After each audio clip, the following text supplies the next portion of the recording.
No, we'll see. I mean, we have.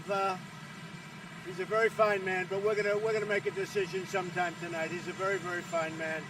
As far as Puerto Rico is concerned, that's been going, as you know, really well. It's been total devastation. We have over 10,000 people in Puerto Rico right now.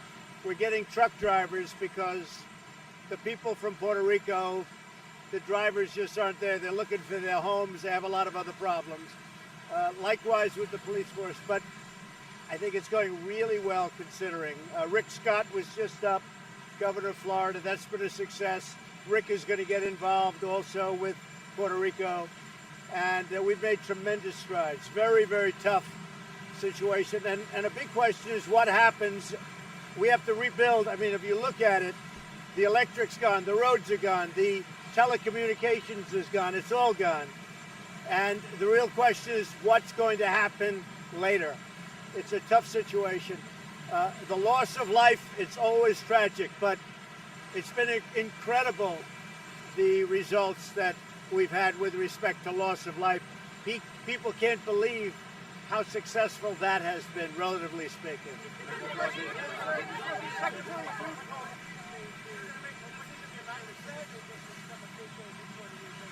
I can't hear you, John. Go ahead. What did you say about the criticism of some officials in Puerto Rico, including mayors that have leveled at relating to saying what you said about it, good news that you're getting the equipment there is really insulting? Well, I'll tell you, the governor of Puerto Rico has been unbelievably generous with his statements. I mean, he's been praising our efforts. And this is a very difficult, this is a total devastation. When you look at Texas and when you look at Florida, you know, it's a whole different level. Nobody's ever seen, when you have a Category 5 wipe out an island like this, because you have nothing. You don't have the roads, you don't have anything, and you don't have the people even to operate the equipment. That's why we have literally hundreds of truck drivers being brought into the island to operate the trucks, because those people have lost their homes, so they're unable to do it. And the police have lost their homes, so they're unable to do it. So it's a tough situation, John. Was the link wrong to say that Puerto Rico was a good news story? Well, I haven't heard what she said. I can tell you this. We have done an incredible job, considering there's absolutely nothing to work with. And a very big question is, what are we going to do with the power plant?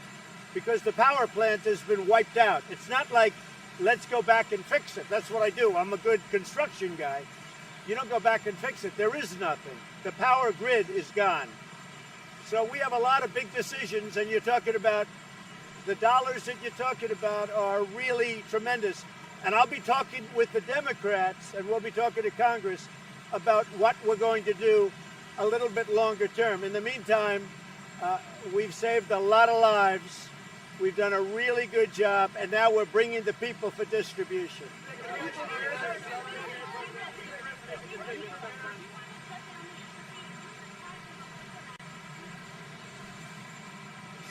In Cuba? Well, you know the problem we've had in Cuba, and we'll be coming out with something, but there was a big problem in Cuba, so we'll be announcing that fairly soon.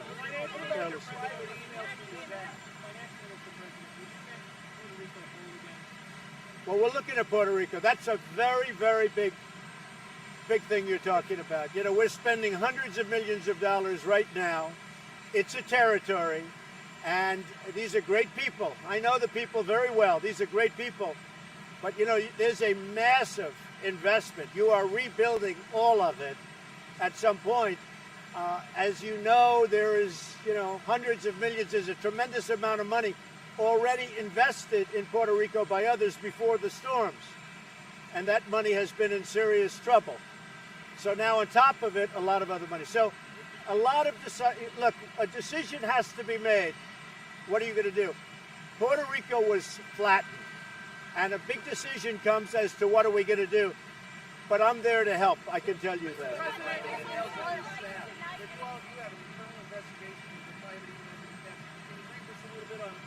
Well, we have great secretaries, and we have some that actually own their own planes, as you know, and that solves that. But we put it in order that no more planes. If you look at past administrations, for instance, if you look at the Obama administration and you take a look at the amount of time that they spent in the air. They spent a lot of time in the air. But I felt very badly because Secretary Price is a good man. But we are looking into it, and we're looking into it very strongly.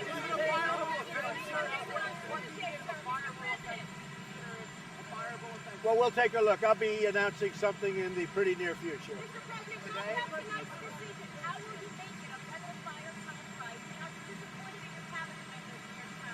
I have a great cabinet, and you know, we saved hundreds of millions of dollars through negotiation.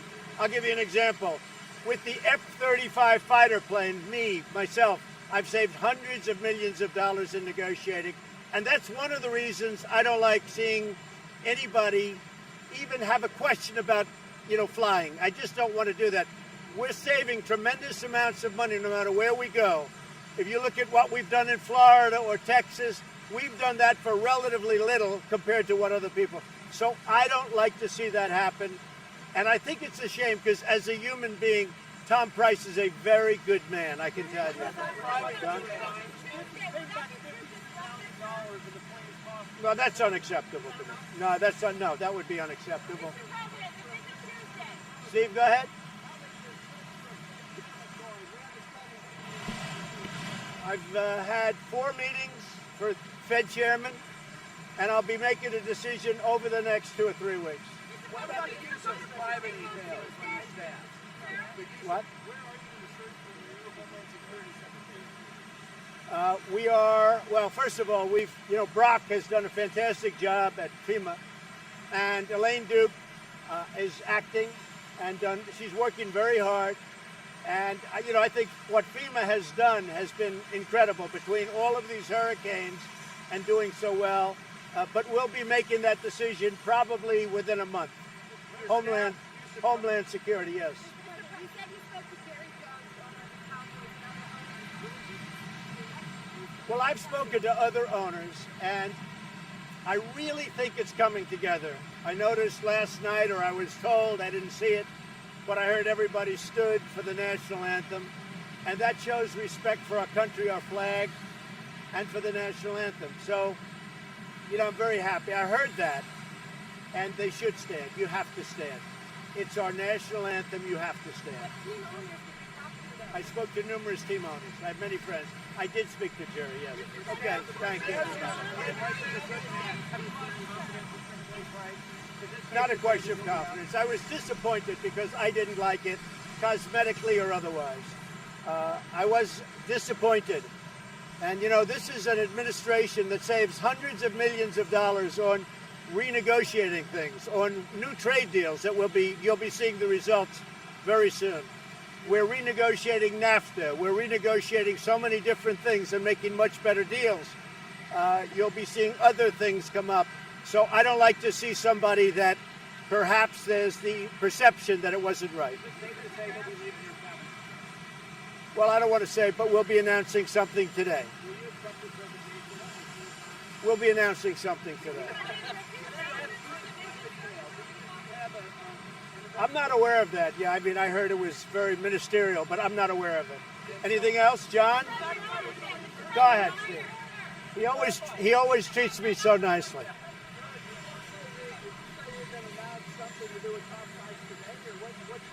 Probably today something will happen. Something will be announced. Look, I think he's a very fine person. I certainly don't like the optics. As I said, we renegotiate deals. We're renegotiating trade deals. We're renegotiating, as an example, the F-35 fighter plane. I've saved hundreds of millions of dollars. So I don't like the optics of what you just saw.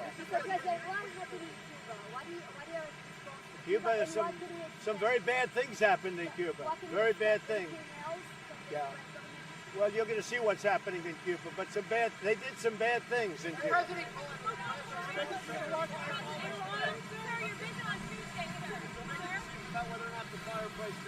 Probably sometime today, yeah. I'm not happy, okay? I can tell you, I'm not happy. Okay.